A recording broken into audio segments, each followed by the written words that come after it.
手にやらかそうぜ。派手に行くぜ。受けてみろ。これが修行の成果だ。 Hey everyone, Ink here, Sabin Saga 49 already in progress because my video got clipped unfortunately. I did just stomp the daylights out of this with 2 cheesy characters because, well, the challenge quest was going to be stressful enough, so I figured I'd make this easy for myself. But yeah, this is my September pull plan video, I guess. I'll talk more about it throughout all my videos, but yeah, since the stream, I pitied Von's LD. I'll get his burst along the way, thankfully, and ended up doing the challenge quest with him, Locke at 3-3, who I boarded right away, and who he did great work, and I did a 0-3 Lena, so I survived the challenge quest without using any additional ingots, which was pretty important for me, because I was getting very low on ingots. This challenge quest was totally toxic. I'm sorry to anyone that's struggling with it, but just let it go. It's very poorly designed. I won't go into it. But Machina just came out. I think Machina is a really strong damage dealer with lots of free turns and everything. He has the added utility of also showing up on Divine Diablos. Ramza's BT is then, but note that Ramza's LD is not on the Machina banner. So if you're saying, oh, I'm going to wait for Machina later, that makes no sense at all, because you're probably not going to have enough resources to pull both banners at the release unless you specifically save for it. So you may as well use Machina while he's great right now. I am skipping Machina most likely. I want to see if Von and Rem can duo the challenge quest. I know that they can do it with a 35 CP Machina, so if I have to pull a little bit, then I will. Sid is a jack of all trades. I think he's worse than Pain. He does a little bit of a lot of things, and he is not even great at anything. Dispelling one buff at a time just doesn't even make sense why they didn't make it AoE. Totally don't get it.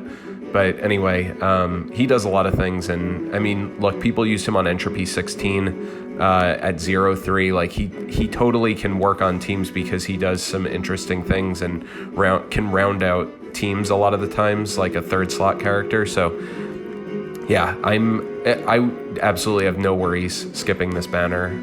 After him is Leon and VVZX+. Leon's the one character that I sort of regret not having. That said, I may end up skipping this. I think Leon's probably one of the best characters of the month too. But I am going to be using my... I need to see what happens with Noctis first. So VV just deals a ton of damage. That is it. That's the name of his game. Imperils Fire. You can get him on a pretty nice... basically like a skill double fire EX, skill double fire EX recharge, and his damage is off the charts for a little dude like him. But I can do the challenge quest with him, Arciela, and Von, assuming they don't change out Arciela. I'll decide on Leon whether I want to pull for him because it really depends on Noctis. Leon becomes really, really strong, basically being able to deal out a lot of damage.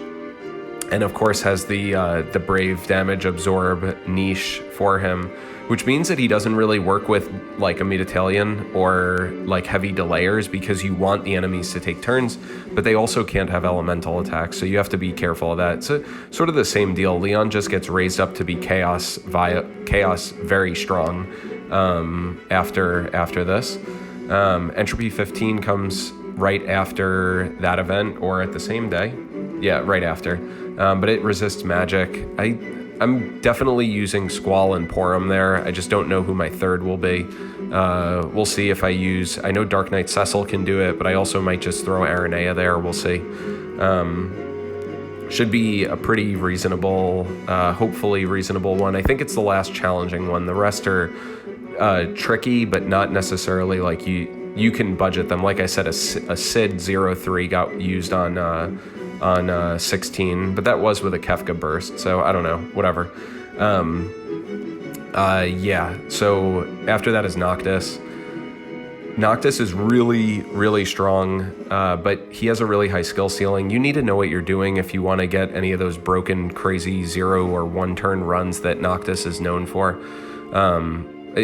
he needs enchanters and other things to keep his damage really high, which is not a hard thing to do anymore. But I think a lot of people expect him to be utterly, completely broken, busted, and while he is probably that, I don't know that everyone will know how to use him to make him that, because he still is one of the most complicated characters to use in the game, up there with Realm, and so yeah, I don't know.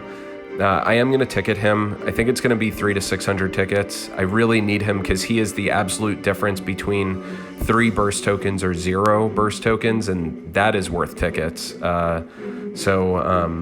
the challenge quest is going to be really, really hard for this one. I'm hoping I get Noctis's EX quickly on the banner because I don't have it yet, and then I can swap to the Fran 7 Irvine banner because I have none of those EXs, so that would be good. I think I'm going to have to use a lot of investment to even come close to this challenge quest, but I have Paladin Cecil purple, so Noctis and Paladin Cecil, and then I have none of the other characters. I don't know what I'm going to do because this is one of the hardest challenge quests. Odin. I need to get working on the infographic for that, by the way. Format is totally going to change for it. Should be fun because the passives are crazy. They're all good, or a lot of them are good. After Odin is Bosch, Bosch Lost Chapter. So Bosch becomes this, I mean, God, you need some crazy ass boss to kill Bosch. I don't even know if it's out there. But Bosch becomes unkillable. He's so similar to Porum that I can't justify using tickets on him. I don't have any affinity or anything for Bosch himself. So I know a lot of people that love FF12 will enjoy their unkillable Bosch that has 90% attack aura. Bosch does damage, Porum does battery. So I just, and the fact that I have Vaughn's burst and I have Sarah fully geared and sphered, I should be, along with Noctis, that challenge quest won't be a problem. So I feel like I can skip him without an issue. After that is 9. 9's like a really weird, his kit is really strange. I refuse to call him a tank though. He's got a shield like Warrior of Light, and that's why people want to call him a tank, but he doesn't taunt the bosses at all. He's got HP damage mitigation from his LD, but then, and it's a party buff. After it mitigates HP damage, it turns to a more offensive buff, which is cool that it does that, but it does mean you need to keep track of whether a party member has HP damage mitigation or the offensive version of the buff.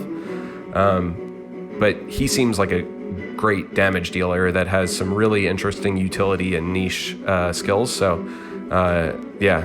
Look, all the characters can be used in various places, so the fact that I'm going to have Barrett at 0-3 and Fujin 3-3 and Noctis for this challenge quest, yeah, I don't really care. I don't really feel the urge to pull 9, and the next banner is going to potentially cripple me. So next banner after that is Arden. So Arden's kit looks super damn fun, and along with him comes Renoa and Maria.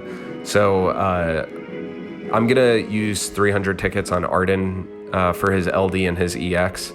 I am pitying Renoa because I love Renoa. I love FF8. She becomes like a really interesting, cool support offensive hybrid that I can't wait to use and let her ride around on Angelo. But this banner might change because Kane already got his EX+. I doubt they're going to do it, but maybe they'll move up one of the other characters like Laguna or Thancred or something here. We don't know. But yeah, if I get Renoa's LD without pitying, and I get Arden's LD and EX+ from his banner, I may just use the Renoa banner to pity Arden's burst then. There's a lot of variability here, but I'm prone to lose a lot of resources potentially, so I need to be careful. Maria is super weird. She batteries constantly like Quistis does now, and she's got a trap which also batteries, and that's super cool. But her auras are really lacking, so I'm not terribly excited by Maria at all. And I mean, everyone knows Arden is unkillable as long as they don't dispel his buffs. He's crazy, and he'll be a lot of fun. I have all these banners geared fully except Maria, so challenge quest won't be a problem. Yeah, then the stream happens after that, and Kamari is right after. So Kamari I will probably use tickets on, but it really depends on Noctis. Everything depends on Noctis, because I will ticket him until I get his LD, and that could be a disaster story. So I know Telly took 700 tickets to get Machina's LD, so you can have these bad cases. So I am prepared for the worst. We'll see. But Kamari's really cool because he just enables some really funky, his total blindness and all his debuffs, and he actually gets the proper skill hits that he needs and everything now, which is nice. But yeah, that's gonna do it for the month. I hope you all enjoyed Sabin Saga 49. The big 50's coming, and if you have any questions, just ask in the description. Thanks for watching, and take care, everyone. Bye.